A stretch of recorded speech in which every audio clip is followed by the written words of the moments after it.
What's up, Much Music? Sade here, and I'm with Jabari Daniel, one of the 19 finalists of Drake and Kai Cenat's Somebody Loves Me music video contest. Whoop, whoop. Yeah, how does it feel to be a finalist? Honestly, it's actually pretty surreal. Yeah. This is like working with Drake is something that since I moved to Canada, it was a goal of mine. Yeah. And I moved here, 3.5 years ago? And it's pretty crazy that I've gotten this opportunity now. So it's just pretty surreal. I feel blessed, honestly. Have you always been a big Drake fan? Have you always listened to him before you moved here? Oh yeah, absolutely. I mean, who didn't listen to Drake? Yes, worldwide. Yeah, worldwide. Like honestly, he was one of my inspirations moving to Canada, and you really feel it in his music when you move to the city, right? Like the city has an energy. Every city has an energy, in my opinion. And the energy of this city, Toronto, or Toronto, depending on where you're from, you really capture it in his music, and I felt it here. And you feel that energy of people wanting to come out for you, support you, and support their own. And I really get that. That's why he's so like patriotic about Toronto and Canada in his music. So can you tell me a little bit about why you decided to get involved in this contest? Like when you saw that Drake and Kai Cenat were doing this, were you in the live stream when they were talking about it, or did someone put you onto it? So I was not in the live stream when it dropped. I actually saw it on Instagram, and it was one of those things I was like, oh, that would be really cool to like submit to, and I did not submit until the last day of the competition, actually. Oh, okay. And it was because I had my cousin Keegan and my boy David, who is one of my producers and production manager on the project. They both like reached out to me. Keegan was by me at the time, and Right. they were both pushing me to do it. Yeah. Because a few days before that, I had this idea in a hotel room. I was on a shoot. I was in Niagara Falls, and I had like 10-15 minutes of downtime, and I said, you know what? Let me use my environment as inspiration to think of an idea. And I was not gonna submit. Right. I honestly gave up like 4 or 5 times because I was like, you know what? I'm going up against the entire world. Like, I don't know if this is gonna be good enough. If I didn't have these 2 people pushing me at that moment in time, I would not have submitted. And I submitted a Word document.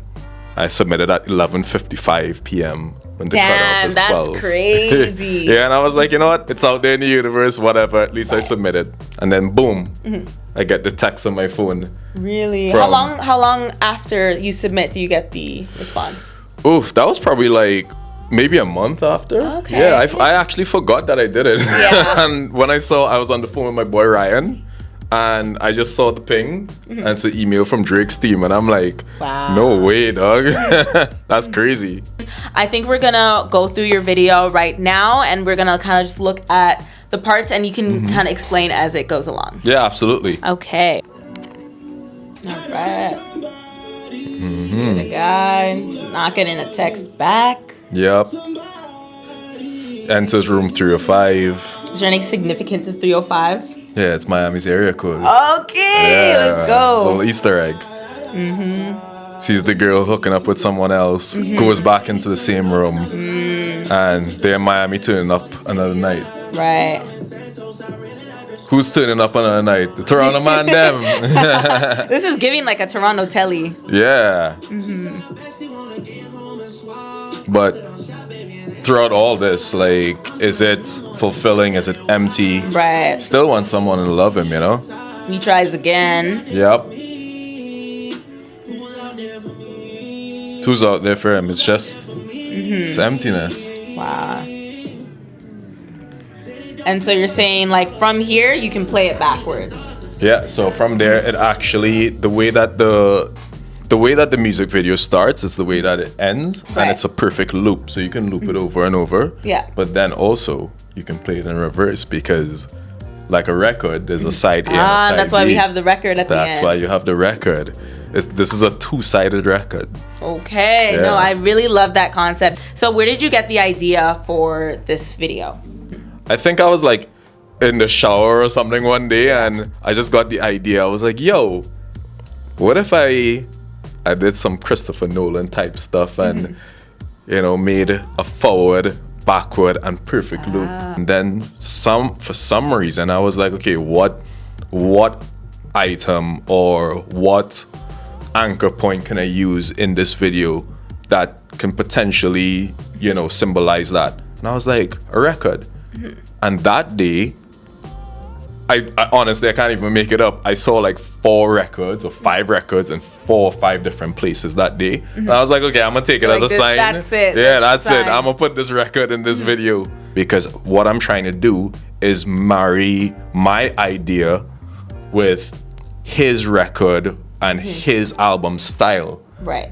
So that it feels like a Drake music video and it feels like something extremely creative that people would appreciate that's different. Do you have any lessons that you think you learned about yourself as a creator through this project? I think I've learned to believe in myself a lot more. I think I've learned to be able to differentiate what is music versus what's noise, in the sense of feedback, creative feedback from people, in the sense of, like hushing up the naysayers. And I've learned to really believe in yourself, because at the end of the day, I was not going to submit because I did not think my idea was good enough. And I had people pushing me to take the shot. They say you miss 100% of the shots you don't take, and I'm so glad these people pushed me to take this shot, because now I've learned I'm always going to take the shot, even if I miss. That is beautiful advice, and I think like that is one of the most important things in this life, is to have a good circle around you, because you need those people who are going to be like chin up, 100%. Like, never put your head down, always chin up, and always believe in yourself, and always having those people to support you, no matter if you have a good idea, a bad idea, as long as you have people pushing you forward. Do you have any advice for other aspiring directors or creators in this field? Yo, take the shot. Take the shot. Just take the shot, like shoot it, honestly, because you just never know. One day it's going to be your time, and when your time comes, you need to be ready for it. I think my last question for you is your favorite Drake song. Oh, yo, that's a tough question. Like, favorite right now or favorite of all time? Let's do both. So my favorite Drake song right now. What did I miss? It's that kind of energy, you know? Right. I like that. Yeah. And favorite Drake song of all time. I think my favorite Drake song of all time is probably Controller. Okay. Because it just relates back to the Caribbean roots, 100%. Yeah. Jabari, it was so good having you here today and getting to talk to you and see more about your creative vision and like your process through all this. Thank you for having me. Shout out to the boy, Drake, Party Next Door, Kai, everyone involved in like this whole initiative. Shout out to the other 18 finalists for just putting in all the hard work and creativity into this. And hopefully, this moves everyone forward, and hopefully you'll be directing more videos in the future. 100%. That's the goal. All right. Peace out. Much love.